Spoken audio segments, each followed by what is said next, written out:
flag of the United States of America and to the republic for which it stands, one nation under God, indivisible, with liberty and justice for all. Thank you. Entertain a motion to approve the agenda. Thank you, Sue. And a second? Second.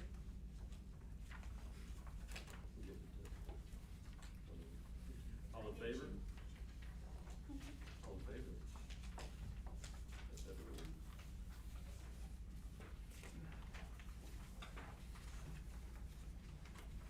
Start with the report from Tom Huffington regarding our quarantine, mask, and reentry for the upcoming school year. Okay, in your board packet there, a few pages down, you'll see the return to school, safe return to instruction for the upcoming school year. This is very similar to the guidance that, or the initial plan that we posted on our website in June. We have every intention of updating this on a regular basis, and we understand that this will be changing from time to time, so we plan to review this on a regular basis. Probably the highlights of this are the preventative strategies. We're middle of page 1. We're going to use guidance from the Centers for Disease Control of the CDC with a layered approach. We'll have multiple layers of safety strategies in place. And we're going to follow along with the guidance of Jackson County also, who is strongly recommending masks for all individuals that are not vaccinated. So the school district, we'd like to continue on with that with Jackson County and highly recommend a recommendation for anyone that's not vaccinated to continue to wear their masks. And the CDC and both Jackson County have said that vaccinations are the number one way to prevent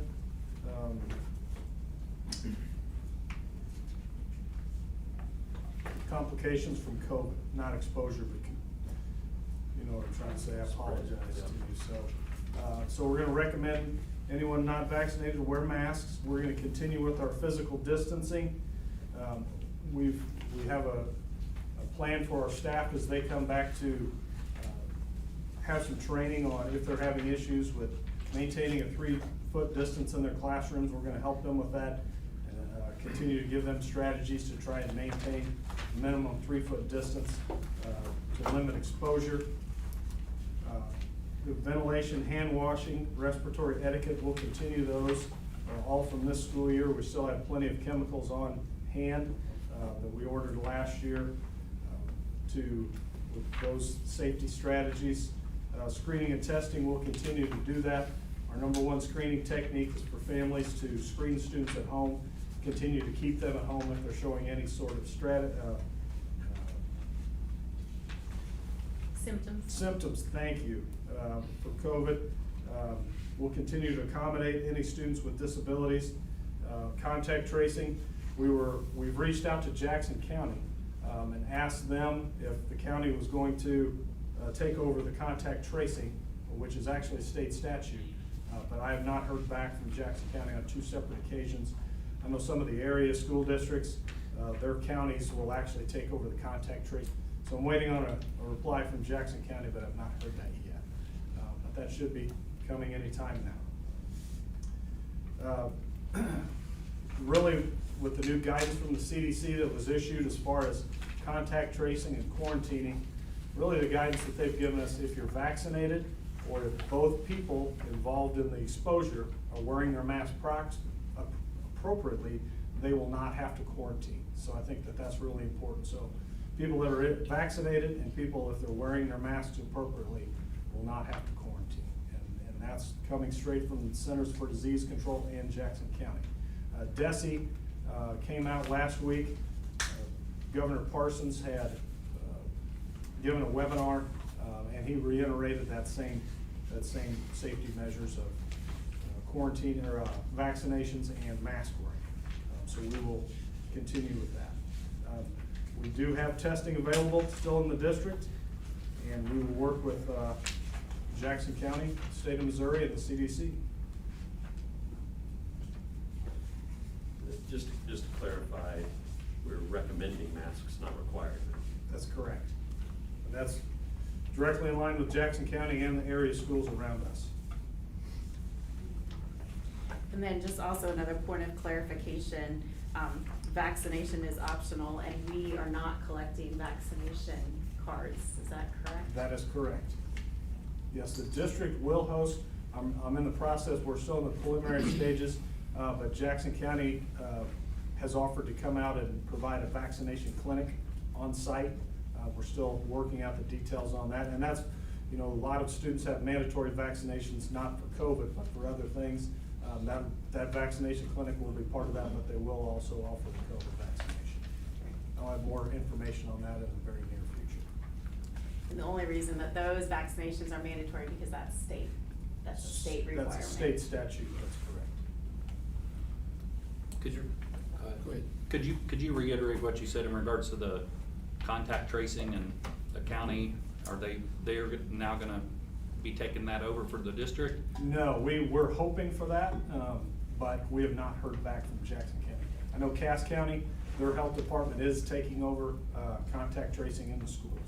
Okay, that's something I'm gonna be pretty firm on tonight, and would really like to have a discussion about the contact tracing done inside of our school district. I feel like we're wasting valuable resources, paying our, you know, activities director and our assistant principals doing something that the county's requiring us to do, or not requiring, asking us to do. And then we take a big step and do a mass quarantine when we don't have the proper history of the contact tracing, so we take a broad approach. I would like to recommend the entire staff stop contact tracing until we are funded to do that or someone does that for us. Yeah, it'll have to come from somewhere, and that's where I reached out to Jackson County twice. I have not heard back from them yet. So somebody will have to do it. You know, I understand last year was a special circumstance, but they were overwhelmed with it. And that's why we've asked them for that, but we'll wait on a reply from them. It'll have to be done somewhere. But are they making that mandatory that we do that, or is that just a recommendation from them? I don't know if they can require us to do that, but they've said, you're gonna have to do your own contact tracing, is basically how Jackson County's approached it. And as a board, I think we need to decide if we wanna continue to pay our staff to do contact tracing, because my answer to that would be no. The 7. And I've got tons of notes here I can read and share with you board members what those things are. But basically the gist of it is statistically speaking, you can go to a system where if you were exposed without symptoms, all these are key on not having symptoms, and reduce it to 10 days, and the percentage of possible transmission beyond that is in the single digits. And if you go one step further and go 7 days with proof of a negative test that has to be done within the last 48 hours, again, you're in the single digits of that there being a likelihood of those people causing more cases. So the thing I think we have to ask ourselves is the massive quarantining and keeping kids out of school for that amount of time, can we safely reduce it down to the 10 and 7, which I think we can, following the rules, and eliminate those extra days that those kids are out of school?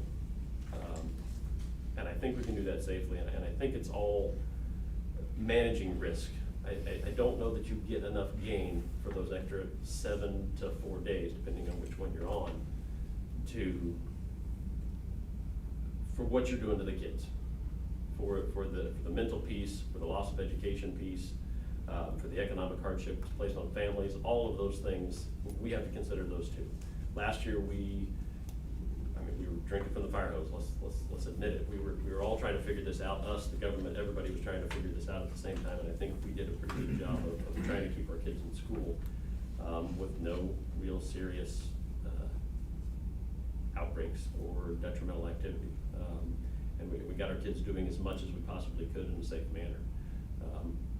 And so I think we need to seriously consider whether 14 days is what we want to stick with. That's the only real sticking point I have with this particular plan.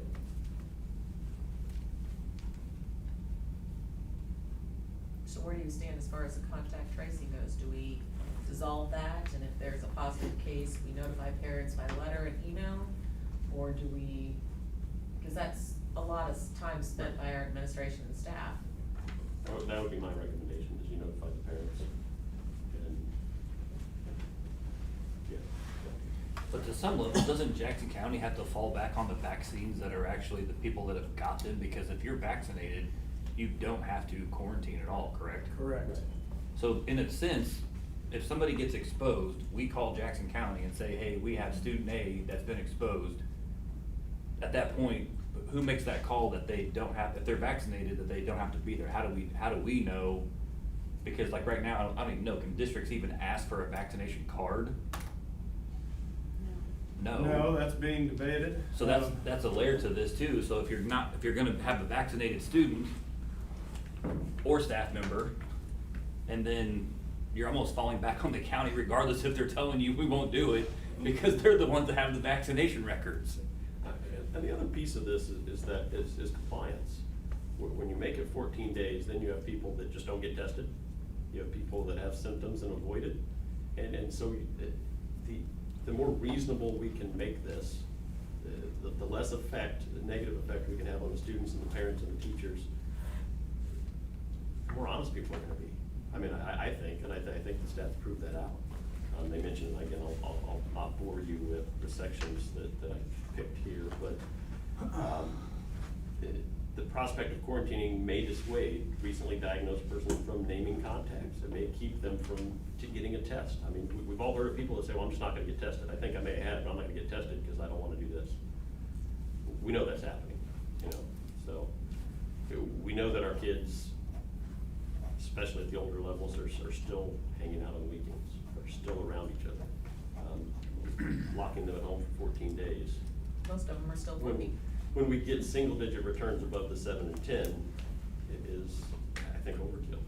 I think the difficult part with any of this is that we're not health experts and we're not epidemiologists, and they really left people in the lurch of having to try to take on those roles without the expertise. So I think whatever it is that we do, we just have to watch it, and we have to watch and see if we are seeing increases. If it is a shortened quarantine, we have to be able to act quickly to then change it up, because we are seeing cases.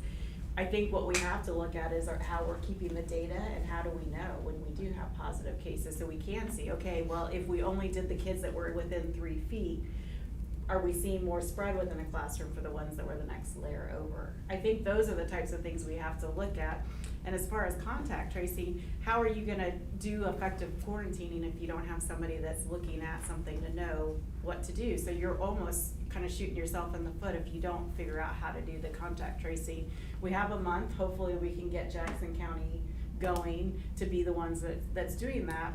But I think we're just gonna move backwards if we just send a blanket letter, because then you're leaving it up to the family to decide whether or not to quarantine, and then what's the recourse if that student was the lab partner that day and they were with each other all day and they weren't masked because it's only recommended. I mean, there has to be some mitigation that we're doing on that side and work to get Jackson County to come along. But that's the issue that I understand has been going on, is that, you know, if it was a lab partner or a part of a team going here or part of a team going there, it's not you two are around each other, it's just it's a broad, everyone's quarantined. Well, That's so- my problem with the contact tracing. If it's done properly, and you know, and you can answer this for a fact that Monty and I were within 3 feet or 6 feet of each other, I have no problem with it. But when you take the broad approach, then we waste valuable resources. Well, then you might argue that doing it internally gives you more control of it not being a broad approach, and that it being a more controlled approach, because as soon as you have an external party come in, you might even have them saying, no, the whole class has to shut. I don't know how to get more broad. Well, you know, for the first year, we didn't have the data. We didn't know. Everybody we were, hey, this is what we think is best. And so, you know, when in doubt, absolutely, we're gonna quarantine in doubt. I think we have much stronger data now. So, you know, and that's really what I wanna stress to everybody is, you know, if you're vaccinated or you're wearing your mask, there's a very minimal chance you'd have to quarantine. We couldn't say we couldn't do that with everybody, but that's really, you know, And we're not saying you have to do it or anything like that. It's a family choice, and we understand that, but if you're vaccinated, you know you won't get quarantined. That's we know, and same with wearing your mask properly at all times. Those things can help you tremendously, so. The data's starting to come in. We're going in the right direction, but I think we're still. With the quarantining, if that is still an approach we're gonna take as a school district and a child gets quarantined, what education do we have set up for them? What type of, because we're getting away from the, virtual piece. I mean, I am 100% not okay with some Google Docs and they have to log in and do their assignment with no teacher interaction. Right. I'm not okay with that, so, Right. we need to have some answers to people, because if a child gets quarantined and they have to log in and do Google Docs, I'm gonna go on record and say I'm not okay with it. So, Right, yeah, and that's a discussion we've really been having with the spring with the administrative staff. And right there at the bottom of that third page of our plan, it says instruction for students under quarantine or isolation. It says these instructional models for long-term absence will be different for each building. Please look for correspondence from your building principal on specifics for students. Because those are conversations we have been having. We're still finalizing those plans right now. But that's a huge issue, absolutely. because, from what I'm gathering from the people I talk to and my own approach is, a school district, number one, needs to be worrying about educating our children, number one, before any health concerns. Well, I mean, and that, to me, Well, I've but talked to health- some administrators about getting sued and worrying about if their child gets sick or something happens in the school district getting sued, and I said, you need to be worried about educating the child first. That's the first way to get sued, is by not providing a proper education, not your child getting sick. Well, I guess I have a different view in that health and education are linked, because if you don't have healthy children, it's hard to be present, and that, that's one of those pieces, and so you can't separate the two, but I actually am more concerned about what happens during quarantine than the length of the quarantine. What is going on during that time, and I would encourage that as buildings are looking at it, that it's consistent across classrooms, because I think that's where it's also very difficult, is that it was very inconsistent across classrooms, and the more consistent around a framework, not what you do during that time, but what it should look like if you have students that are out. And it's gonna look very different if you're a junior in high school and a kindergarten, first and second grader. I mean, synchronous instruction with a 5-year-old all day is not realistic, but having it with a junior is. And so part of that is what I would just encourage the building leadership to look at, which I know you will, during that time, and having that plan. I think, we've had a little bit more of a runway. We know what works well, we know what we wanna keep, we know what doesn't, and how do we move it forward. And it just all is one piece, all comes together. If my tooth hurts, I can't focus in class, no matter whether, I wanna be there. If I'm having symptoms, I can't. So how do we address both? It's an and, it's not an or, in my opinion. It brings up a good point, and that is, if we can reduce the quarantining down to the 10 and 7, now we're talking about if we do have multiple people quarantining, teachers not having 14 days of instruction, we're hopefully down to maybe 7.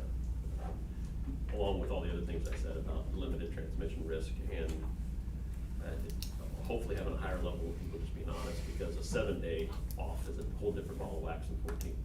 And what we know is that children don't have as many symptoms, so they are capable of, even if they have COVID, they are actually probably capable of engaging. The other part is around what do we do for substitutes for the adults in the room, because that's the other place where instruction can be lost if it's just sort of being there in the space during that time. So how do we ensure that substitutes can teach new content and move forward? So it's sort of a two-sided piece. The children might be quarantined, but we may have adults in that same boat. So how do we make sure that math continues, instruction, science instruction continues, not a movie during that time?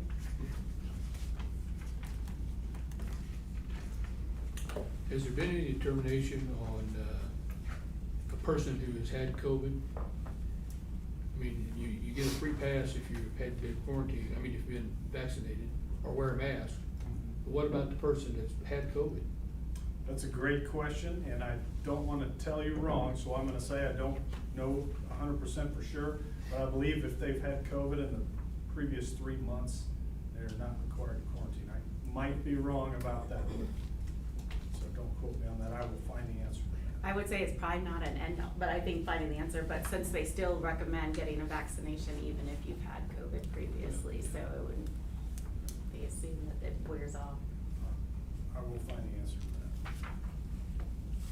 Good luck, because nobody seems to wanna answer that question. That's the reason why I asked it. I think, that, at least for myself, I can speak only for myself, is that, you know, yes, last year was a challenge, to say the least, for everyone. The administrators, the teachers, the parents, the students. But now we've been through it. I think we all hoped that it wouldn't be even an issue at this point, but apparently it's still going to be.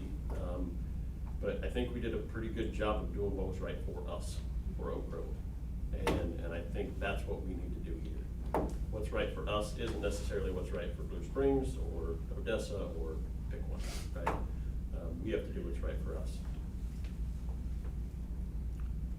And I think if we go down the same path as we did last year and make the same decisions and pass down the same quarantines and pass, you know, just kind of take the same approach, we're gonna have a really rough year. And I think we need to make a decision to move in some direction. I mean, I don't think we stay the same course that we were.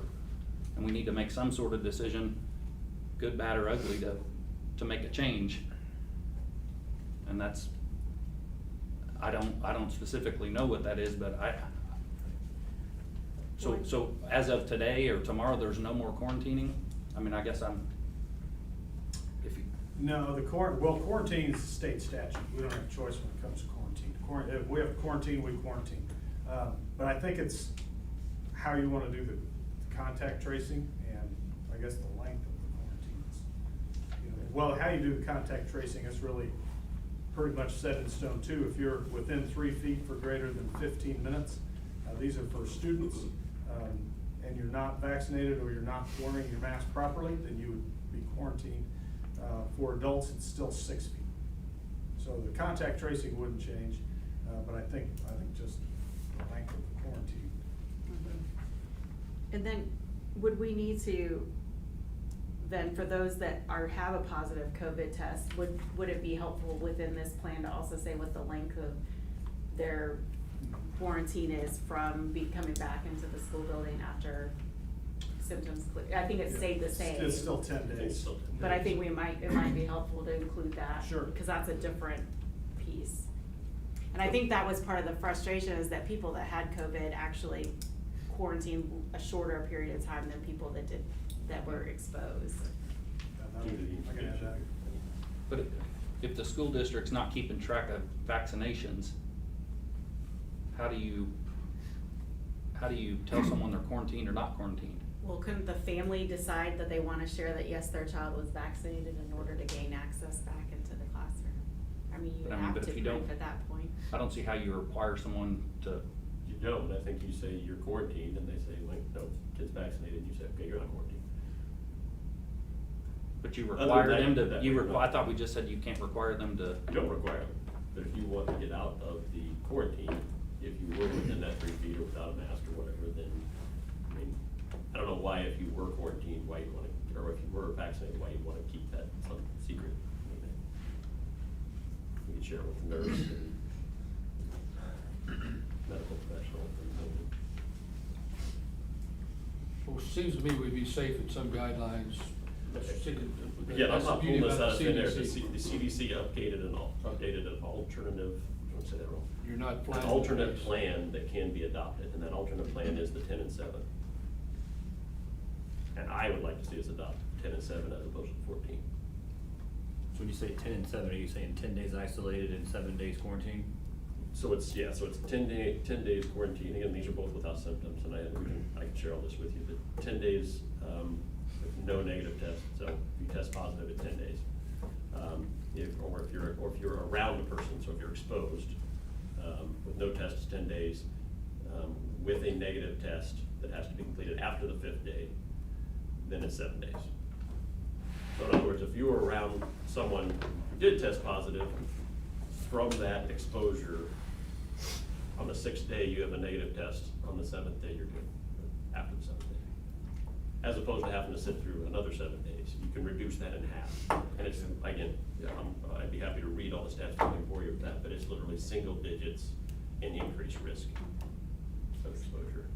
And I pulled up the data today on the preparemetrokc.org site and looked, and, you know, you hear that there's a lot of cases, but when you look at Jackson County and they removed independence from the equation, so it's pretty realistic, I think, numbers for our area. You're not seeing that huge uptick like you're seeing in other areas. I mean, we still have more than other areas, but you're just not seeing that. And when you look at the gating criteria dashboard that they have, we're below it in the area. So right now, I think following some of these measures, I think we're okay. It's just that matter of making sure that we're looking at it regularly. It can always be changed. If we have an outbreak, if we have a spike, if we have, a bad event, we can of course go back to 14. If we require masks, we can change those rules at any point. But if we're not contact tracing, once one kid's positive, the whole class is gonna go. Is that true? No, I don't No, that's. say we're not. No, I think no. I'm saying the fact that we are contact tracing, that's still the approach we're taking. So the district would be held liable for contact tracing. Student A gets it in a second grade classroom, and that seating chart's provided to whoever, and then those 4 kids are notified, and that's it. Is that where we are? If we're doing it Yeah. internally, you Yes. have the most control to be able Yeah. to do Right. that. I mean, I think it's Yes. better, I do think it's better to be internal as opposed to external, number one. If you're not Jackson working. County coming in and telling us. Yeah, that's where some of that training that I talked about at the beginning of the school year with our staff, because that's gonna be a big thing, is being able to identify those kids that are close contact. Where in the past, with the limited information we had, we really didn't have a choice, we were quarantining the entire class. If we are cognizant of some of those contacts, we could eliminate that and move away from entire classes being quarantined.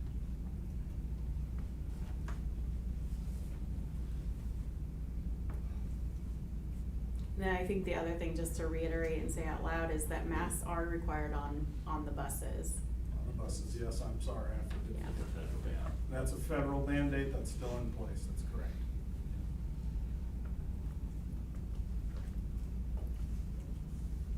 I'd make a motion that we change the quarantine to the 10-7 method. And along with that, add the tested positive language for length of time out of Yep. the school. Right. Yep. Do I have a second? There's a motion to change the quarantining per the document that Tom has provided to the 10 and 14 alternate of. 10 and 7. 10 and 7, sorry, 10 and 7 alternate CDC guidelines. Do I have a second? I'll second that. Thank you, Sue. Questions, comments? Seeing none, all in favor of changing the alternate CDC guidelines for quarantining to the 10 and 7? All in favor?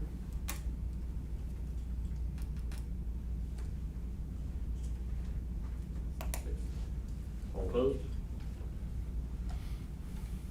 That's 6-1, motion passes.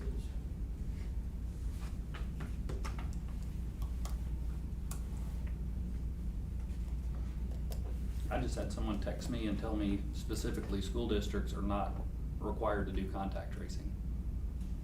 And they can get me that language, so I have a really rough time with, I don't think anyone specifically knows what the right hand and the left hand's doing, and that's what frustrates me the most. And doing mass quarantinings based on the school district doing a contact tracing that they don't even have the contact, they won't even provide you with it because there's no such thing, so they just mass quarantine everyone. Well, that's what I think, just to help, I think that's what we're trying to avoid by setting it up so that it's only the people that are within that 3 feet for that 15 minutes. We're trying to avoid But that. that's what it's already been.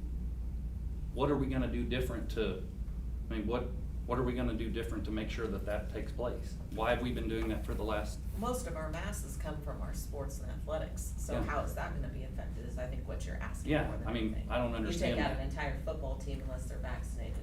Yeah. I mean, is that how we're gonna move forward with that? Because you can't, you don't have a seating chart when it comes to football. Sure. I mean, I guess what's the alternative? I mean, so do we just not quarantine anyone in the positive case?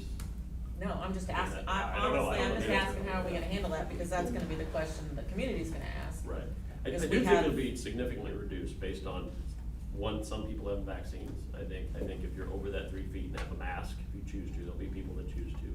Especially when they realize that having that mask may get them out of quarantine, right? Now I realize with football and some other things, that's not possible. And then hopefully reducing this quarantine time will also drastically reduce that. But you have some examples, like the band are looking at having smaller groups coming together so that they're not all in the same space, so you're not having as much. I would think, I don't know, with sports, the coaches could talk about positions and They've then- already done that, and then They've still done taking smaller up. groups. Well, part of it, maybe they're just not following what the procedure was outlined, possibly. I I don't know. do think, and this may not be the best analogy, and I may regret saying this, I do think, and this is not blame, I think this is what we had to do in the beginning. I do think with quarantining initially and last year, we took a guilty until proven innocent kind of approach. And I think this is gonna be a little more of an innocent until proven guilty. If we can't prove that you were a close contact, we're not gonna broadly just quarantine massive groups of people. At least that's the way I understand it. I think we've got better science now. I think we can look at how quarantines are done, and I think we can target that much more effectively this year.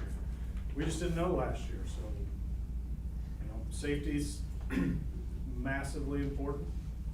And so we weren't sure. We quarantined them last year out of safety for our students. We have second graders, gonna be second graders this year, and I think I've got my dates right, Lori, you can correct me if I'm wrong, that missed the second half of their fourth quarter in kindergarten.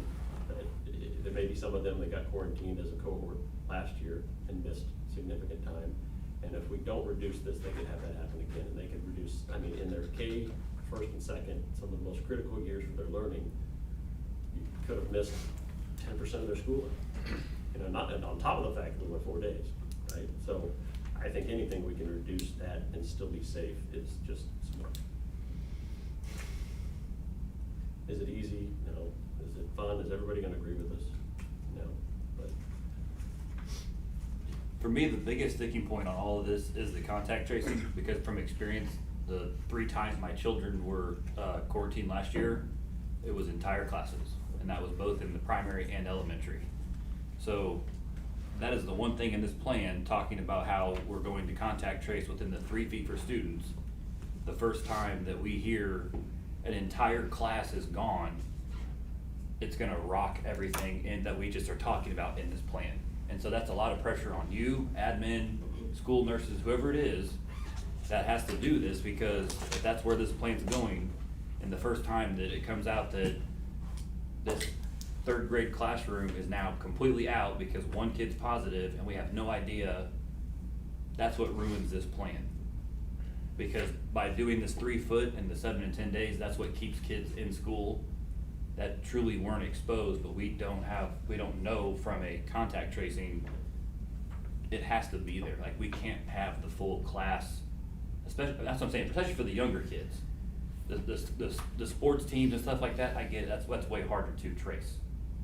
But for the kids that are sitting in a seat, 7 hours a day, and then it gets a phone call from the school nurse that says, your kid's quarantined, and then they don't even know who the 3 foot radius was. I think, don't correct me if I'm wrong, I think at the end of the year, we got much better at that. I feel like we had some positive case where we didn't wind up quarantining the whole class. We did. Because we were That's more great. accurately be able to tell, Yeah. hey, it's only these kids. I would hope that would still be the case. Absolutely.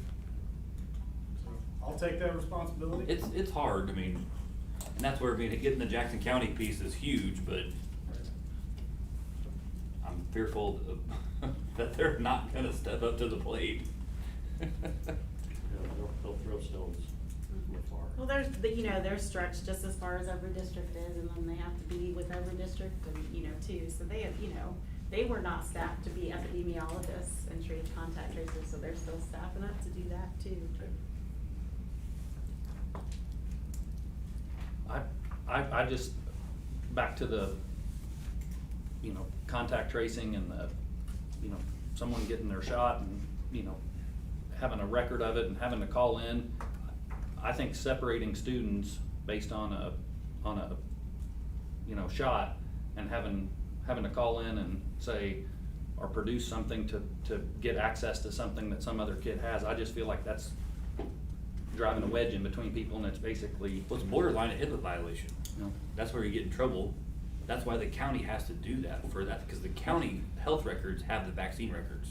Yeah, so I don't feel as anyone in this school district has the authority to ask for a child's vaccination record in We regards of the require- COVID, But we require vaccination records. but not of COVID. But not for COVID. No, 'cause but it's still a vaccination. But it's completely separate It's a though, separate because one's State- considered Right, those experimental are and state they. statutes. Yes. Those are state statutes, I understand But that. COVID is not at this point. No, but we wouldn't be, we're not requiring it, but they have to quarantine, and then they can show that if they would like to, they could show that their child or themselves as an But- adult are vaccinated to But not people have to be who've had the quarantined. vaccination are still contracting COVID. So are we really trying to, you know, so then everyone, in my opinion, needs to be quarantined still? You know, I mean, if we're truly looking out for the health, I mean, do people who've had the vaccination still get COVID? Is there a 1% chance? Sure. There's breakthrough, yeah. I mean, you know, so we're gonna take that risk and let the 1% who's had the vaccination possibly spread it to others?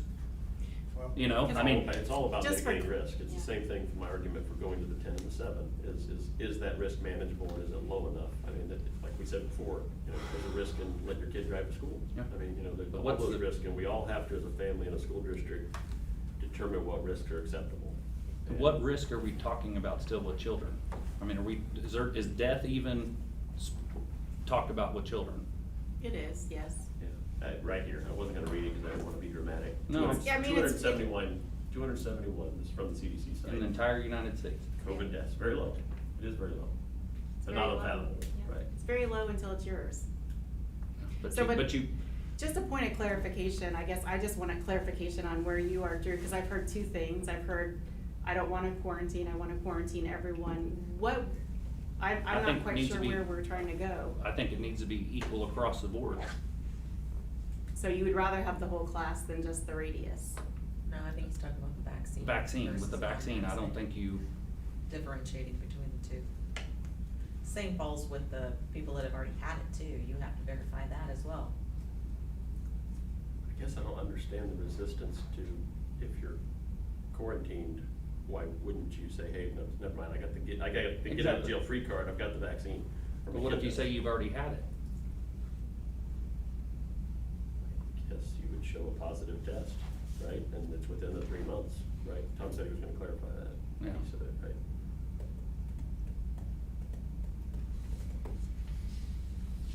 Well, we voted on it, so I guess are we okay to move forward for the start of the year and go? We'll review this every 2 Yeah. weeks as needed, you know, so if the Delta variant, you know, shows up and we need to make adjustments, we will. Yeah, because that's the variant that has more breakthrough than the other two. Okay. This is gonna be a moving target Yep. all year long. Yep. Yeah, subject to change. That's the only advantage. Or it will be changed. That's all you can put, and that might be, and I think it's in there, that it's subject to review, and we could vote, we voted tonight, could be tomorrow, it's up for review. I think the only advantage we have is that we now have 15 months of history, at least. Okay, that's the only advantage we have now over what we had. Everybody just needs to work toward having less quarantine as possible and As much following the as rules possible. as much as possible and get through this mess. That's the bottom line. Moving on, I will entertain a motion to approve the consent agenda items. So we, Thank you, Monty. Do I have a second? Second. Thank you. All in favor? That's everyone. Move to a presentation dictation by the building and one at a time. Handbooks, sorry. Yeah, we'll just do these one at a time. We've got them in order in your student handbook packet. I'll take a look at those. We'll just go Start with UCC. right Or in do you order. want me to go first since this is so new to Michelle? I would, Trial by fire. think she would probably I would appreciate that. appreciate that. Okay. Okay. Do you all want me to come up, or do you want me just to stay back here? Wherever you feel comfortable. Whatever you It want. doesn't matter, I'll stand right here. It was hard to decide, I'm not knowing where you all were gonna vote tonight, what my handbook needed to look like, because obviously 2 years ago, our handbook looked quite different than last year's. I went ahead and submitted similar to last year's, with all the COVID restrictions and the guidelines we put in place for social distancing. So if you look at our handbook for this coming year, you will see all those restrictions still put in place. Obviously, if something changes, obviously I can always send out updates to parents to let them know that we are easing the restrictions, but I thought it would be easier to start with the restrictions and then back off then, especially bringing new parents to district and kindergarten parents, to tell them that, you know, we are allowing any visitors into the building and we're gonna have all these assemblies and go through all of these procedures and then unfortunately not be able to have that. So, if you'll look through, it's very similar to last year's. I do not have any changes. The only changes I took out of this year's from last year's was mask mandate, because at this point last year, we were under a mask mandate. So you saw, like within our dress code as well as other places throughout the handbook, last year for 21-22, the students had to have masks on at all times. Obviously I took that out except for on the school bus. And if something changes, obviously I can add to it. We do still have, some discussions to put in place about social distancing, I think, between Mrs. Rainey and I, but at this point, what I have in my handbook is what I'm going to follow day one of school unless something changes. So, do you all have any questions? No big changes at all, from last year at all, except for removing the mask mandate.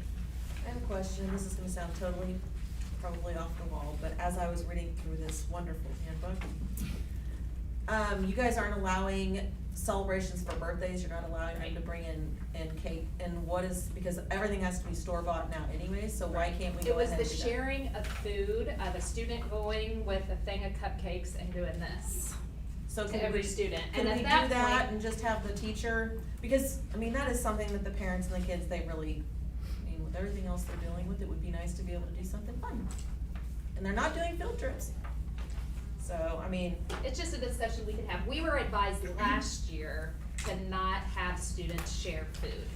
So for snacks, they brought their own snack. We didn't bring communal snacks for everyone. We were also advised to, each student need to have their own school supplies, to not do communal school supplies for kindergarten.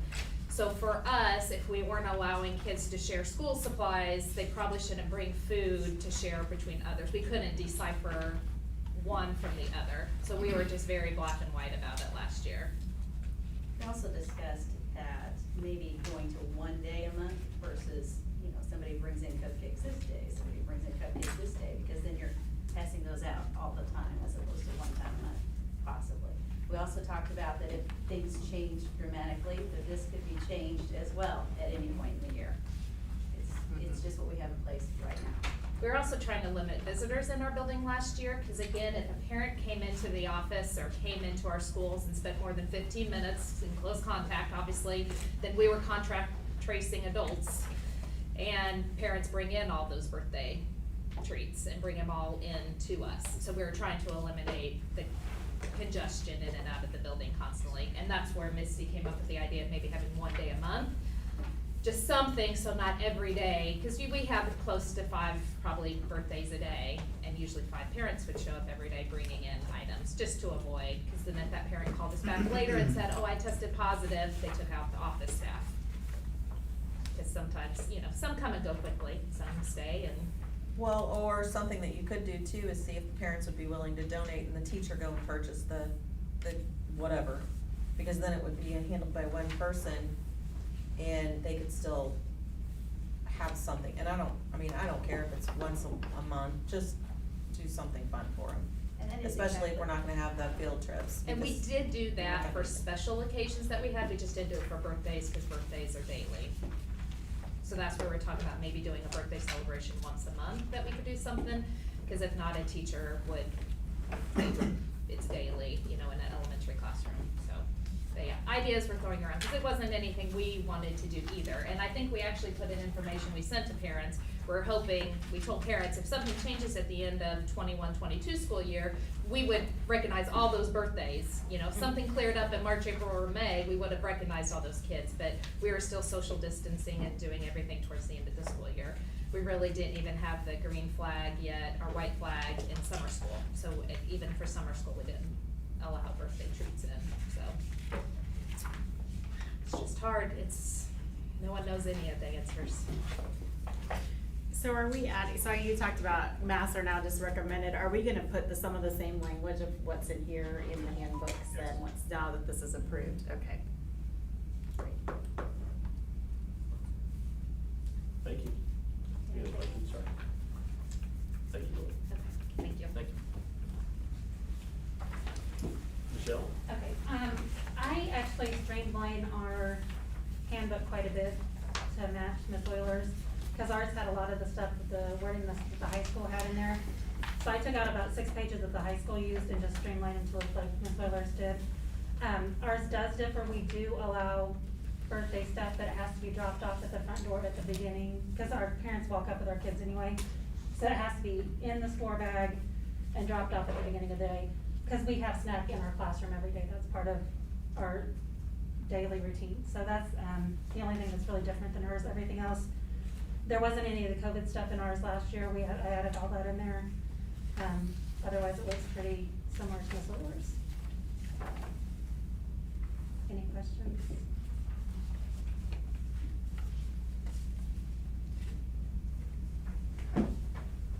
Thank you.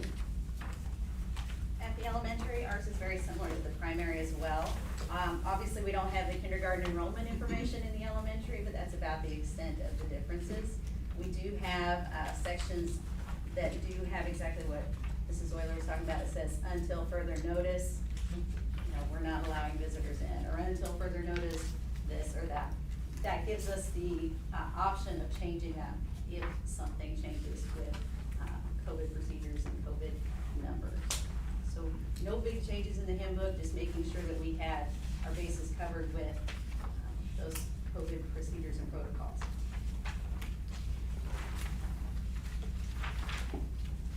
Thank you. Okay, guys, real quick, Mr. Kemp couldn't be here tonight, so you go from the varsity to the JV here, so I'll go real fast and knock this out. He just changed the dates on most of these. And then just starting here on page 7 real fast, he just had the visitors information for COVID info. He had taken that out, but when I talked with him, he said just wait and see how things go tonight. And so we can obviously, just like you talked about, add that back in. Pushing forward to page 10 real fast, the only thing is on our academic clubs and activities, a few of the things that we've added over the years, we are not adding those back this year. We just unfortunately couldn't find a sponsor, so we don't offer Science Olympiad, Scrapbooking, Scholar Bowl, Math Challenge, Panther Book Club, unfortunately, but the other things are offered, so that was taken out of the handbook. Next page on 11 real fast, that just has an updated version of some of the things that are charged for on our class fees. A couple of things that changed there, Consumer Crafts is a $10 fee, our effects class changed, and then our 7th grade band will be buying a t-shirt. And then Mr. Kemp also added below that the technology Chromebook fees initiative for our 1-to-1, that's on page 11. That was not in there last year. Will all buildings have a Chromebook fee this year or not? All buildings will? Yes. Yeah. So, and then page 14, if you look at that, it was our Pride time goes from 2:16 to 2:45 last year. We changed that midway through the year, just noticed some things that probably need to have a little bit more supervision, some internal teaching and some more one-on-one there. So we went back to 2:01 to 2:45 for our Pride classes as of right now. And then the last thing we removed is on page 28. We put on there that we removed ISS from our handbook, and that we utilize for our discipline policy after-school detentions and then OSS, and those are the two main things that we do. And then the last page, 56, is just our updated supply list, and 57 was just the changing of the year, and that's what we got. So I noticed in other handbooks around the attendance policy, there was some conversation about due to quarantining it, not necessarily, and I wonder if it wouldn't be helpful in here to also have some pieces that it's okay to quarantine, like around the attendance component, cause it's just really about, really focusing on attendance, which I agree, we need, but if we have to quarantine, so I wonder if there isn't just some temporary language, was that considered? Definitely something we discussed throughout the course of the year, I mean, from the beginning to the end. He wanted to wait on it, honestly, we wanted to wait on it until after we had had some discussions tonight. But definitely needed to add some verbiage in there to give ourselves some leniency and, make some one-on-one situations if we had to make those discretions. So yeah, I'll make a note to him as well that we can have that discussion. Yeah, it mainly be around the absences beyond 8 days, cause if you have kids quarantining for 14. Yep. Even if, depending on how the state goes with their documentation. And we have an attendancy committee as well, that if we had a student who has over the 8 days, that if they were to lose credit, that we would take that into consideration. So we have that built in as well, and I think that's in our policy, or in our handbook as well, but the 8-day was definitely something we considered. We talked about it from the beginning of the school year till the end. So we put some verbiage in going forward, I'll let you know that. I'm not gonna lie, what I took away from all that, and it stuck out to me the most was that we're not gonna be able to have Science Olympiad. That is heartbreaking, I'm not gonna lie. Well, we were under the impression that Sue Alexander was gonna step up and take this kind of, no. We're right there with you, I mean, Mr. Huffington can speak for that as well, I mean, the kids love it, it's amazing what they come up with, and Mr. Huffington can speak as well. We do have some new staff members that, we talked to them a little about it, we just don't have anybody that's wanted to do it yet, to be honest with you. We do offer a stipend, but we just haven't anybody step up. Well, we hired Alex Roush at the high school, and he's mentioned after this year being his first year, stepping into that role as Yeah, well, that's- possibly. I mean, I hate to see it gone for 1 year even, but I don't want it to fall off the radar, so to speak. I mean, we were lucky enough, I've had 2 of my kids go through that, and it was amazing. Oh, yeah. I mean, Alex is passionate, Yeah. so I have a strong sense that it will get going again. He was a Science Olympiad kid. Yeah. Yep. My son was there with it. Yeah. So in reading this, are you guys gonna open the lockers back up and I'll get back to semblance of what we've done in the past? Yep, 'Cause I'll say, yes, we're gonna have those discussions. So to answer your question, we start back next Monday, as you know, and I mean, we have a laundry list of things we're gonna discuss and hopeful, but I can't say yes or no to that yet. That when we come out, honestly, and I think I speak for Mr. Kemp when I say this, in the springtime, I felt pretty good about it. But, now things are trying to change a little bit, so I just don't know yet. I think that's why he was more conservative to make any changes quite yet until we kind of see how things go. And the reasoning reminded me that by not having the lockers is that there are too many people congregating, but that's the reason. Social distancing. We've done the best we could to do mitigation, to provide social distancing, so we didn't have the spread or anything with quarantine. That would be a case where you would not have any idea who was Right. around who. Yeah. Right. And then you would have to do the math. Right. Sure. Similar to why we did lunchrooms and things like that. It was just a But mitigation. the time tactic. between classes is only like 4 minutes, right? 4 minutes. 15 total the whole day though. Oh, Yeah, it's cumulative. Okay, good point. Good point. Okay. High school? Yep, for the high school, we don't really have any changes in the handbook except for the addition of some verbiage about MISHA requirements as far as in order for a person to be eligible to enroll in at least 6 classes or 3 credits, the way they put it, and then to pass those credits as well. And it's a bit difficult at times because You go through the fall semester, and that determines your eligibility for the spring.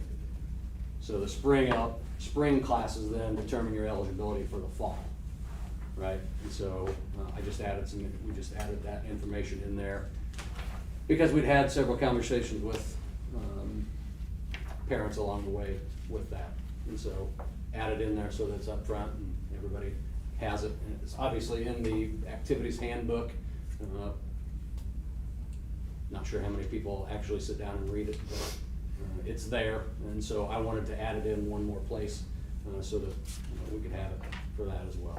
As far as the COVID information for the high school, we don't necessarily put it in the handbook as much as it is a separate document that we will share with everyone as well. And that's more along the lines of Mr. Kemp and Mr. Hames, finding out where we were gonna go tonight, and then depending on how things go between now and the start of school year, what we're gonna keep. I can tell you that we started the school year last year with half of our classes eating in the cafeteria and half of our classes eating in the classroom. At the end of the school year, the majority of our kids were eating in the classrooms. In fact, there were times when we had 3 or 4 kids in the cafeteria. They liked it better for whatever reason. So those are conversations we'll have with the teachers as we get closer to that time. Lockers, as far as the high school is concerned, we're actually getting rid of some of our lockers with some of the construction projects that are happening. And that's the way that most of the high schools in the area have done recently, because kids carry everything in their backpacks anyway. Now with the advent of Chromebooks, they aren't carrying as many textbooks as well. And so really don't need a locker. Sometimes in the winter when they bring coats and those kind of things, they like to put them someplace, but we made it through it last year. So we're contemplating the idea of, if you want a locker, you let us know and we'll give you one.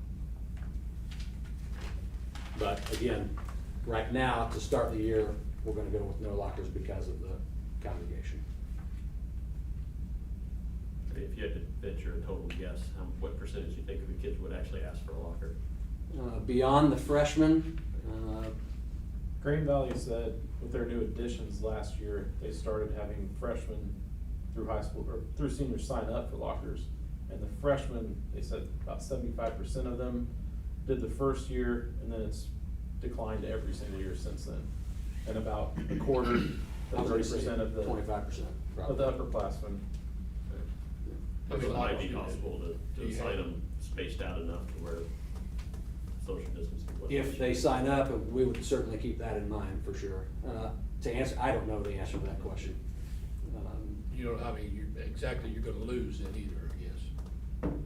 No, not without looking at the map and figuring the numbers. Because we go from locker number 1 all the way up to locker 573 or whatever, but we don't have that many because the numbers don't jive. So. But once upon a time, there was theoretically a locker for every student. Correct. And then things grew, right? Correct. My sense is, after seeing the wonderful commons area, that their students are gonna wanna eat together again in there. And that's possible, certainly possible. With So- your, go ahead. Nope, no. I was gonna ask, because I don't have children of age for this, but what is your policy right now for activities, for attendance, like the day of, day after? Is that still in place in the handbook? That's the activities handbook. That's part of the activities handbook, okay. Yeah, there is some verbiage in the high school handbook about just the Activities. general student Attendance. has to be in attendance for part of the day to attend the activity. But, Gotcha. yeah. But as far as participants, Participation. it's more the activities handbook. Okay. I was just curious for the middle school and the high school, because most of your students are gonna be back in the buildings, where with you guys, you were almost at 50% capacity last year and having issues with social distancing. What are our classrooms gonna look like as far as, is there going to be a capability to space them 3 feet apart, or is that gonna be not possible at all? It'll depend on the course, because there are some classes like band that's gonna be extremely difficult. There are gonna be courses like yearbook that may be a little bit different. If you only have 8 kids in the class, then you're obviously gonna be able to space more appropriately. But that goes back to our stance from, even from last year, we will social distance when possible. And that's the idea. We'll do the same thing. We'll do the best we can. We'll try to space them out as much as we can, but in some of our classrooms, the amount of kids we have in there, and 20-some odd kids in there, and 19, 20, do the best we can to space them out, but we can't guarantee it. So with your core classes, how many kids do you have in there? Like, when I say core, I mean like your math, your science, the ones They're that, 23, 25. We're a little less than that. We cap it. I like to cap it at 25 if we can possibly do it. If a kid's schedule doesn't work, then we'll add another kid and have 26. But I like to not go more than 25 in any classroom, I whether would it's core or assume the not. 3 feet instead of the 6 feet, is much better. Well, and hopefully, to be honest with you, kids coming back compared to the students that last year took the virtual piece, I still think we're below that 23 range. Last year, 19, 21 is where we try to stay at. And obviously, some classes will be less, but comparable to that with band. I mean, we were able to social distance the best we can, go outside, but some just can't. Use of the PAC for band helped tremendously, and choir, and those are two of the bigger courses that we have. And then, I was gonna say something, and it was profound, I'm sure. I can feel it, yeah. Oh, Yeah. something that we don't know is how many families are gonna choose to go virtual.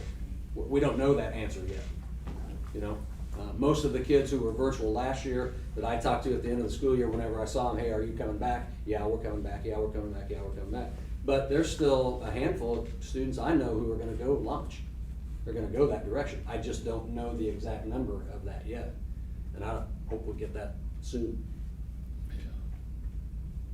Still imagine it's probably single digits percentage wise, I think, Probably. fairly small. Yeah. So in regards to classrooms and, you know, from the primary up, is it gonna be the teacher's responsibility in that classroom to then report, like, let's say a child comes down with symptoms or test positive for COVID, is it the teacher's responsibility to monitor the distance all day long and, you know, and mask wearing and, you know, like, how's that gonna work? Or is it the teacher's responsibility to pass that information on?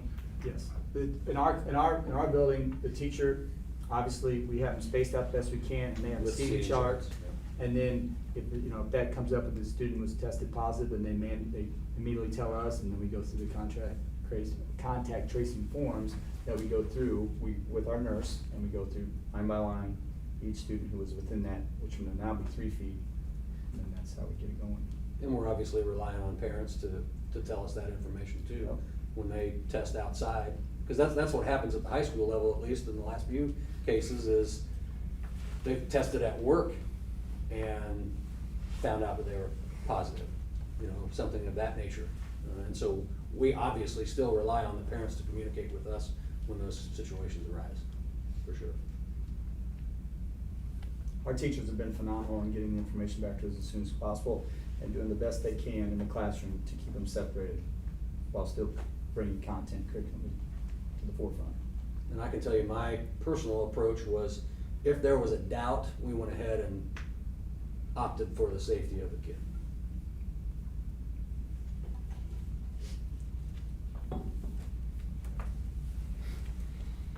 Thank you. Thank you. Derek? So I'll just start with the day of, day after policy. So we follow the mission policy. This past year, we switched it to where they could come in on the day of an activity, up to the tardy bell, which is about an extra 20 minutes of leeway. And we got rid of the day after policy, this past year as well. After talking with the high school admin, we'd like to bring it back to what it was prior to last year. We saw quite a few kids trickling in after games, the day after. So we'd like to kind of nip that in the butt and enforce this policy again. And we'd like to go back to the original time. So if the first hour starts at, I don't know when it is, 7:35, when kids are supposed to be in their seats. 7:30. 7:30. So if they're not in their seat at 7:30 or at school by 7:30, or if we're notified, they'd be okay. But if we're not notified, then they would be ineligible for that game. And we'd add that to the day after as well, as we have in many years past.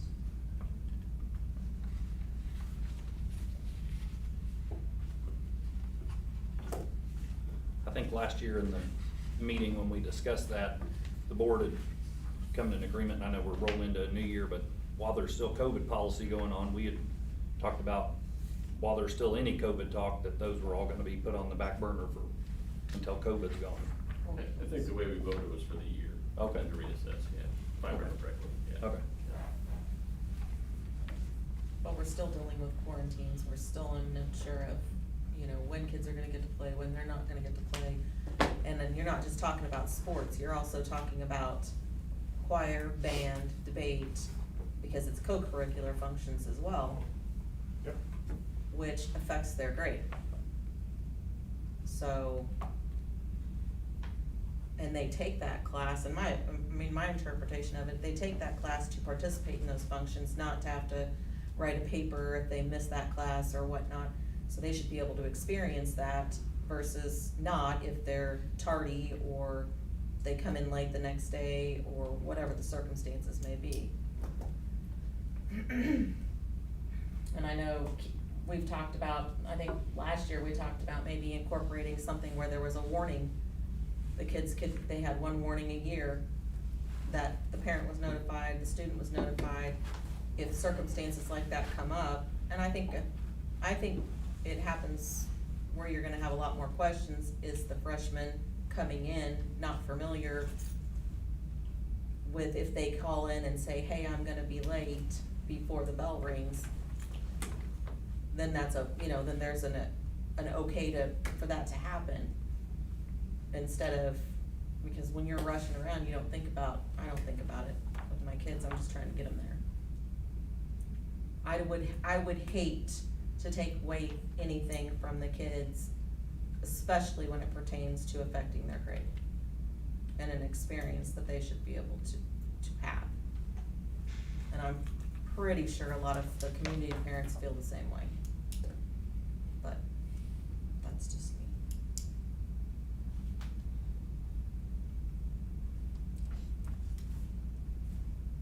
So do you wanna follow the attendance policy we did last year? Is that what you're saying, or?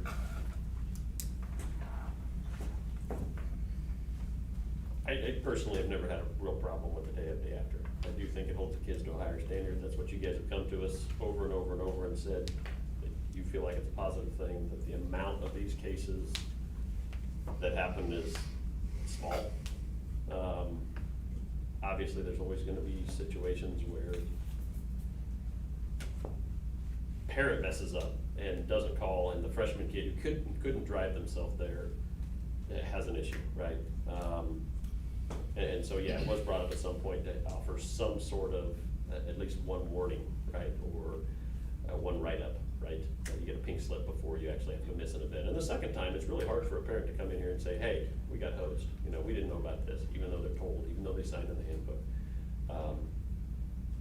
Just a thought, in my opinion, to create at least one, right? It would be really hard for somebody to complain if, well, yeah, you already had one warning, you signed it, the parent signed it. Thoughts, is that reasonable, unreasonable? You think that makes them not accountable to give them one warning? I mean, One warning I'll for 4 years? one enforce warning- whatever you guys vote on, for sure. I mean, I could see that as well. But as stated, I'll be sending out an information sheet here next week to all parents, a bulleted information sheet, and it highlights at the very top, the attendance policy. I mean, that's one of the top ones. And then they have to sign it when they're registering, again, the actual handbook, so, but.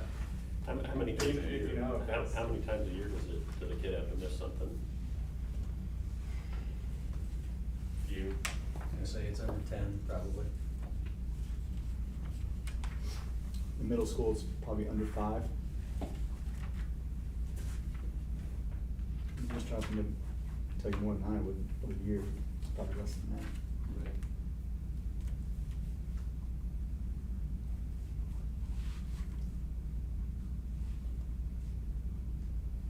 Any other comments?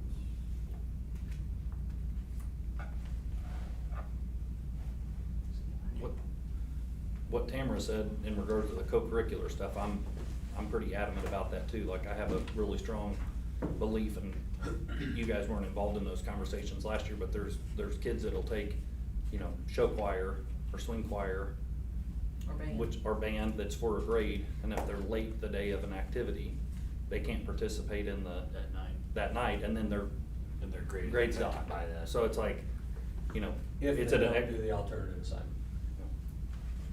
And the problem is, and my concern is that where do you draw the line? Because you're always gonna draw the line somewhere, so what defines late? So we're gonna allow it to be 20 minutes, we're gonna allow it to be 40 minutes, we're gonna allow it to be an hour, we're gonna allow it to be a half day. At some point, we gotta draw the line, can they miss the day before the activity and still go? And I think that's where it gets really sticky, is where we're determining to draw that line. And last year, I know the main sticking point to all that was with all the COVID talk going on, that's why we agreed to give a little slack with all the COVID.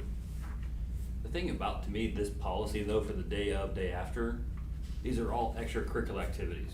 They all are. If it's band, if it's choir, swing choir, sports, whatever it might be. So all those kids willingly signed up to do it.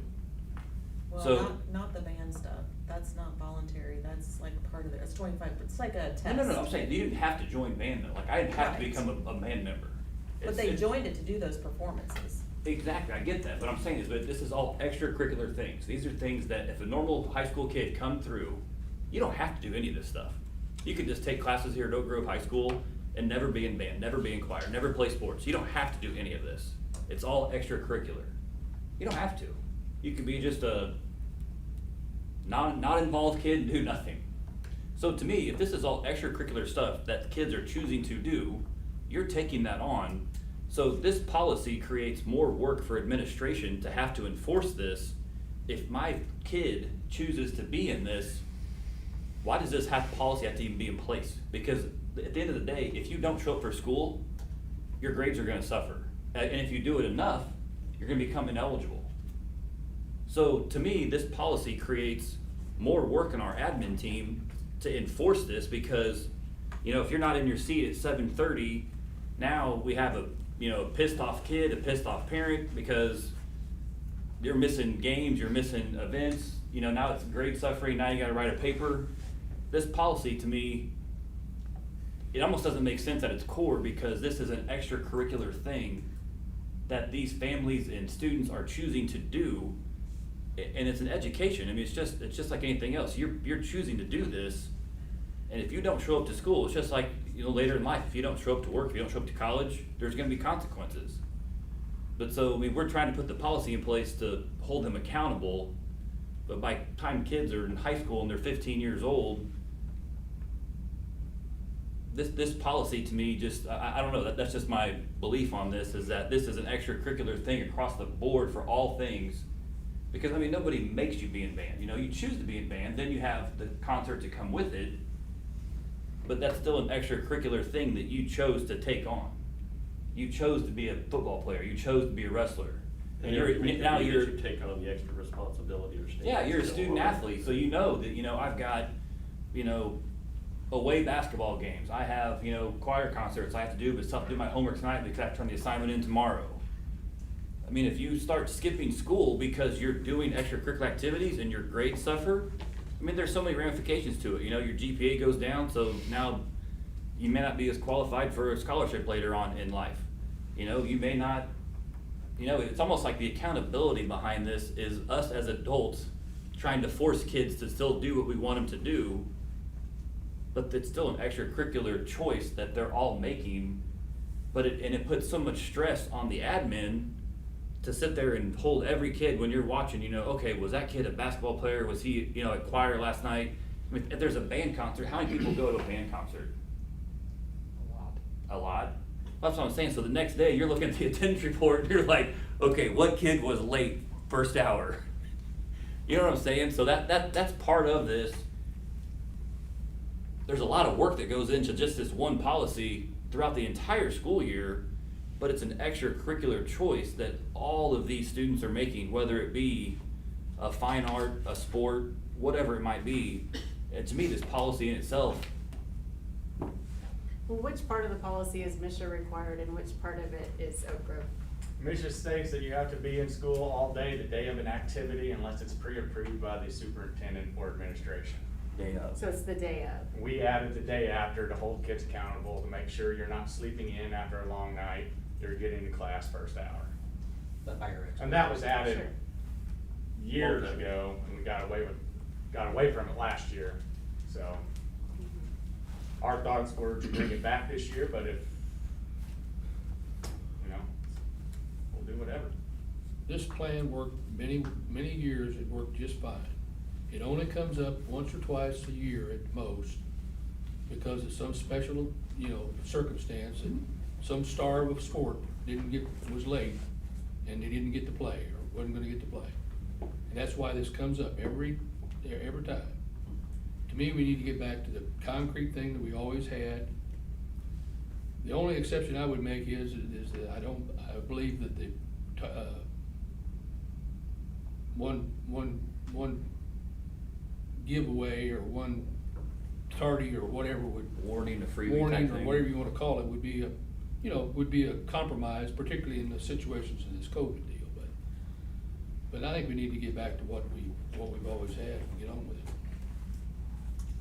If we wanna do one warning, I'm fine with that, but are we doing, they show up at noon, alright, that's your warning, are we showing up at 10? I mean, when do they have to be here to have the warning? It would be, you said 20 minutes, right? So that would be, if it's anything after that, that would be the Well, one. 20 minutes is what we changed it to temporarily for the For COVID. remainder of the school year. It's always been, 1 minute technically, if you don't call a hit, right? Yeah.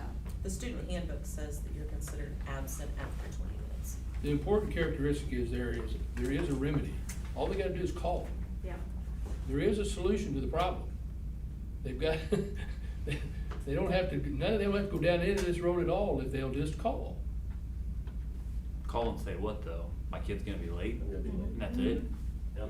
Ask them, that's exactly That's- what. That's the free pass right there, is just call and let them know. That's the one free pass though? No, I think No. as many theoretically as, yeah, So right? if I'm a Am I misspeaking? parent of a high school football player, or not football player, let's say wrestler, they wrestle Tuesday night, I call into the office Wednesday morning, hey, Jimmy Junior's gonna be late, that's okay? Well, That's you call policy, I before don't the bell know. rings.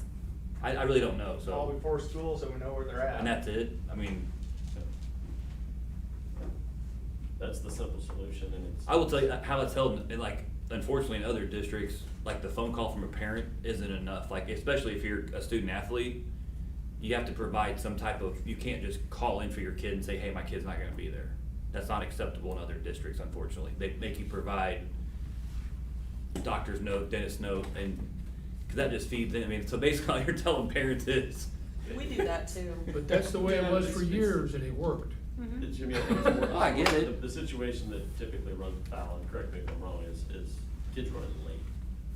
So kids running late and they're wind up 5 minutes late on game Yeah. day, and then that causes the issue because they. I guarantee from their perspective though, they probably see their reoccurring people who are athletes, who the parents are willing to call in. No, and then- that's just honest. Not all the cases. I think that's the thing when you said it's a lot of work. I mean, they said there's only, 10 at the high school and 5, Each morning, Probably is a the- lot of work. Well, I'll give you an example. So it was really funny because there was a kid who was a high school athlete, and we didn't allow parents to call in. Every day after a athletic event, this kid would have a chiropractor appointment every morning. Every morning, he had a chiropractor appointment, and there's that paper. And so as soon as he goes to chiropractor, he's free and he could come in at 10, 11 o'clock in the morning. It's like, man, you've got a heck of a chiropractor bill.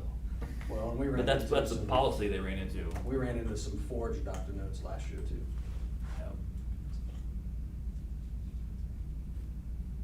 I don't know, to me, it's just, kind of like I said, at the core of this, if you're a student athlete, if you're involved in fine arts, you're making that choice, and it's just, I don't know what your guys' procedure is to figure out.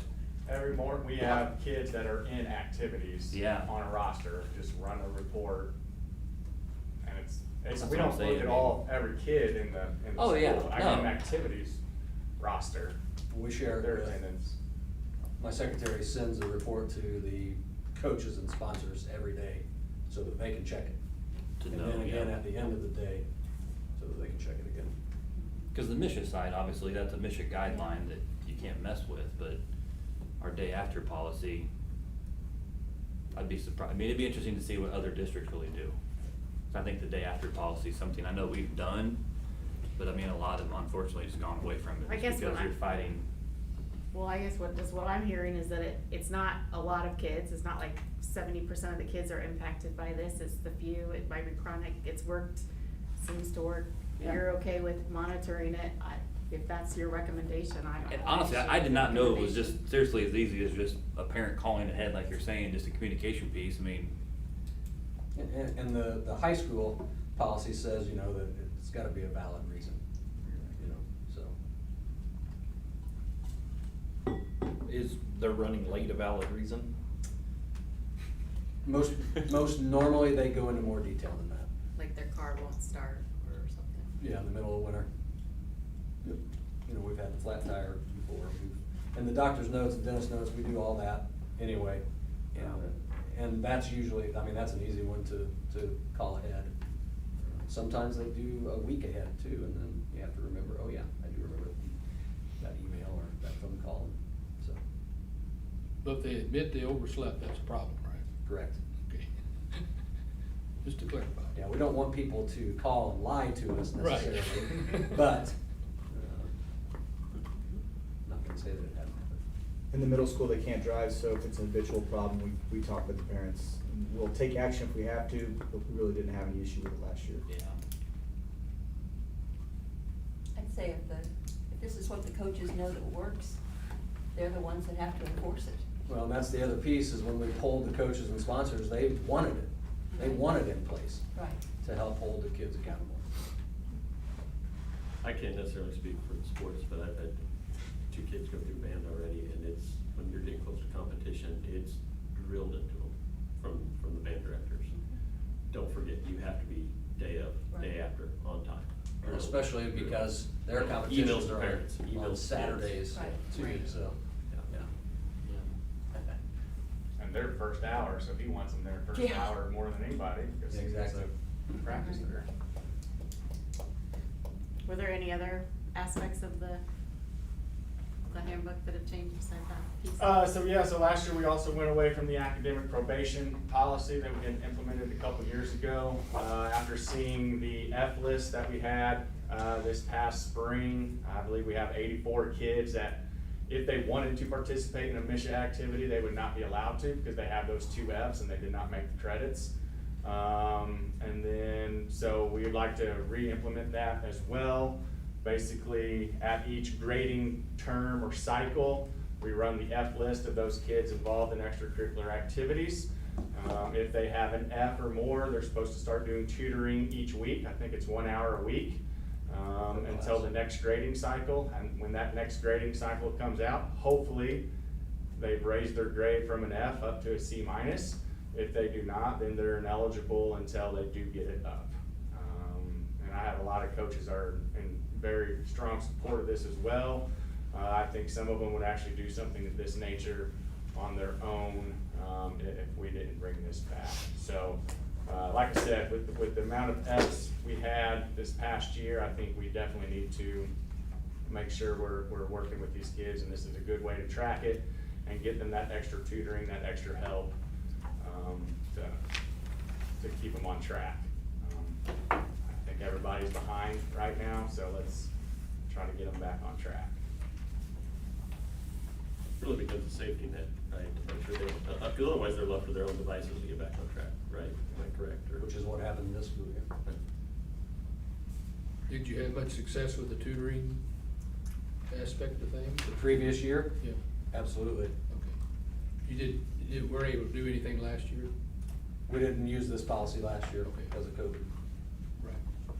And we bumped it down. I think originally when we put this in, it was 2 hours a week per F And Ds. and Ds.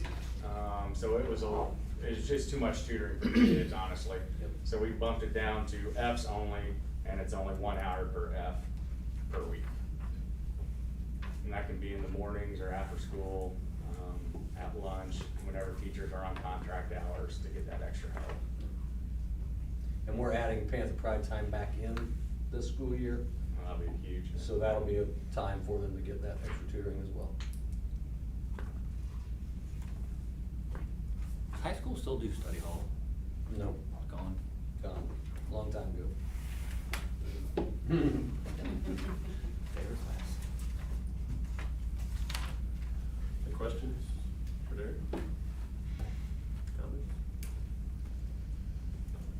agenda as everything, so I'll entertain a motion to approve the 2021-2022 student handbooks as presented by the building administrators.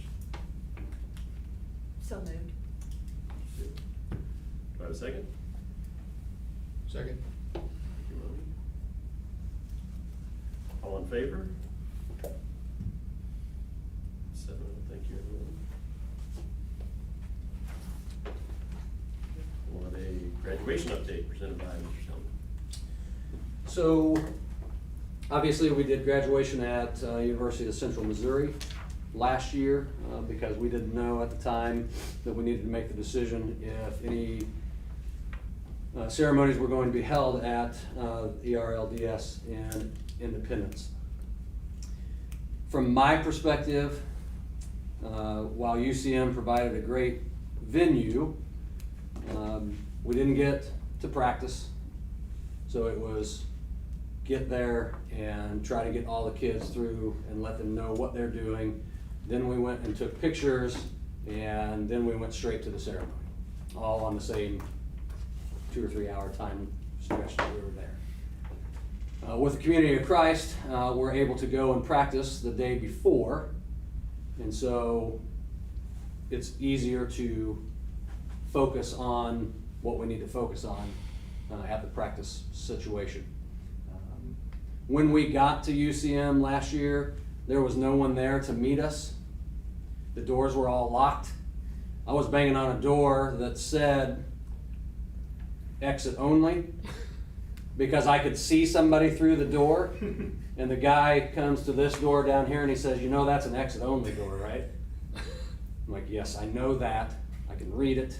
But I was trying to get a hold of somebody because every door is locked, and we're supposed to be here practicing 30 minutes ago, right? So the one guy that helped tremendously, I can't remember his name, but he was the tech guy, and he really didn't know anything except tech, but he was doing whatever he could to help along the way.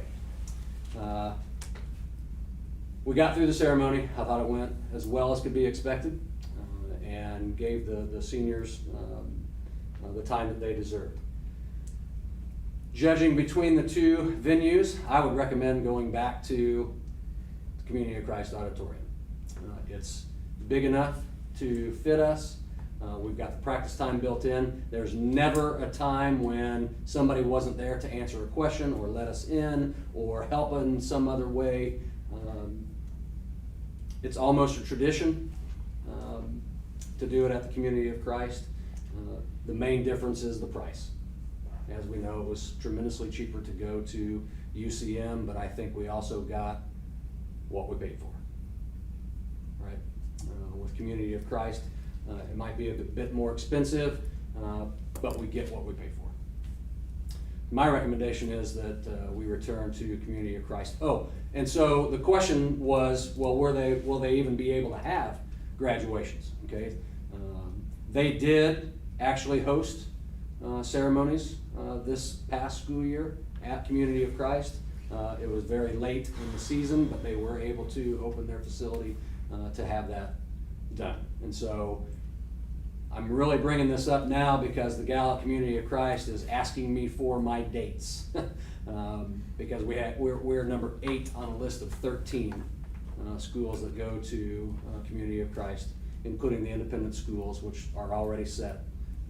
But they do have the date that we've set for graduation open right now at the time that we need it. And so that's why I'm asking or recommending that we return to Community of Christ rather than UCM. Oh, the other big piece about UCM was the kids didn't have anywhere to sit while we were there, waiting until the ceremony happened. We were just packed into a hallway. That's definitely not the case at Community of Christ. They've got the basement set up. It's cold. Air conditioning is fabulous in that room, and kids can relax and don't have to worry about, they need to just worry about walking down the aisle and getting their diplomas. In a normal year for Community of Christ, what is the allotment of tickets per graduate? Unlimited. Is it We for do that? not put a limit on it in a normal circumstance Gotcha. because there's plenty of seats. We've never Never had had an issue with that. an issue. The only exception to that may be a COVID issue, that the law Jackson County or somebody who had a restriction, you Correct. might have to have, but Correct. right now you have no idea of that. Right. And Michael Miller has moved to the central office tech department now, but he was instrumental in making live stream available for the graduation at UCM. We can make that same thing available at Community of Christ if something like that came up and we had to limit people again. It's never been my choice to limit people to graduation. That's one of the worst parts of it, of going through it, so I don't know what kind of action, Mr. Ovington, we need to take right now, but if we're gonna go back to Community of Christ, I need to get Ms. Casey the dates so that she can put us on the list. I make a motion, we go back to Community of Christ. Second? Second. Thank you. Comments, questions? All in favor? And what's that date, Adam? 14? I think so. Let me check here. Better put it on your calendar. I think the only thing I would say is if we are still, 14? I think the only thing I'd say is if we are still dealing with COVID issues is that, like, much like last year, we try to be proactive in making sure we have a backup plan. Yes. Hopefully that'll work. Well, that's what I was gonna ask, can we, if the situation comes back up like last year, are they gonna let us out of our, do we have to sign a contract with them, or is it just?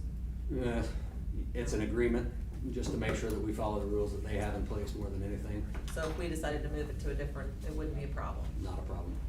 Did She you told me con- that last year too. Did you so. contact anybody from UCM to tell them all the problems? I'm just curious, Oh, because, yeah. what did they say? Honestly, never got a response. Really? Nope. That's awesome. Phone calls and emails. Wow. Oh my gosh. And maybe that gal's not there anymore. I don't even know, but it was not pleasant. So, Well, okay. kudos for you for making it look like it was. All right, thank you. Seeing nothing else on the agenda, Could I- yes, sorry. Can I make one? Yeah, sure. I should have done this back in the consent items, but on the Dunn's pay estimate, I'd like to just let everybody know, we've had a little tour of the facilities, new construction going on with J.E. Dunn and Hollis and Miller this evening. And, everything's going along pretty good. Schedule-wise, it's gonna be tight, but, they say they're gonna get us into high school completed in about 4 weeks. I wish them a lot of luck. Everybody keep their fingers crossed. We reviewed the primary, and it's stated for late October, finishing up. So realistically, we'll see how that goes. We didn't hear much word about the elementary. No, I think we're gonna try and tour it at another time when we're in that time. I know there's been some scheduling problems with some subcontractors on elementary, but they're slowly getting caught up, I think, so. There's elementary's still confident they can have kids, be ready for kids. Okay. And some good news on Dunn's, I had a few questions for J.E. Dunn's, pay application. There's an item, they list a bunch of different change orders for each one of the specific subcontractors. And there's, you might see on the pay application, there's some minuses and there's some plus change orders. Well, there's enough minus change orders that we got about $130,000 extra tacked into our contingency money. In other words, it's increased that much. We have that much money to play with because of these negative change orders. And the negative change orders came about because items that were, when they bid out most of the items, there was half a dozen items that they didn't have either contractors that bid on, or they didn't like what they got the first time that they went out for second bids. And when they went out for that second bids, they actually got lower numbers than what they had budgeted in the original budget. So therefore, it resulted in a negative change order, at least compared to their original estimate. So anyway, bottom line is we got $130,000 extra. I'm sure we'll spend it wisely and quickly, but we got it anyway. It's better than going the other way. Thank you. And I'll give them credit, there's very few positive change orders thus far, so they've done a real good job of setting their bid documents to where contractors knew what they were doing, whatever. The one exception was, I noticed there was about $60,000 change order for concrete work. I said, how in the world what caused that one? Well, the simple explanation was, is we had all these, not allowance items, alternate items on the bid form. Well, the alternates that we allowed obviously needed concrete work, and that's where they added it on to, was in the change order item, because they didn't bid that work originally. It was just in the allowance items, or in the alternate items, so. I think they're doing a good job of monitoring the money and change orders, so. Thank you, Buddy. Is the district plan for Chromebooks to go home every single day with every student K through 12? That is the plan from like day one, they'll be assigned and go home?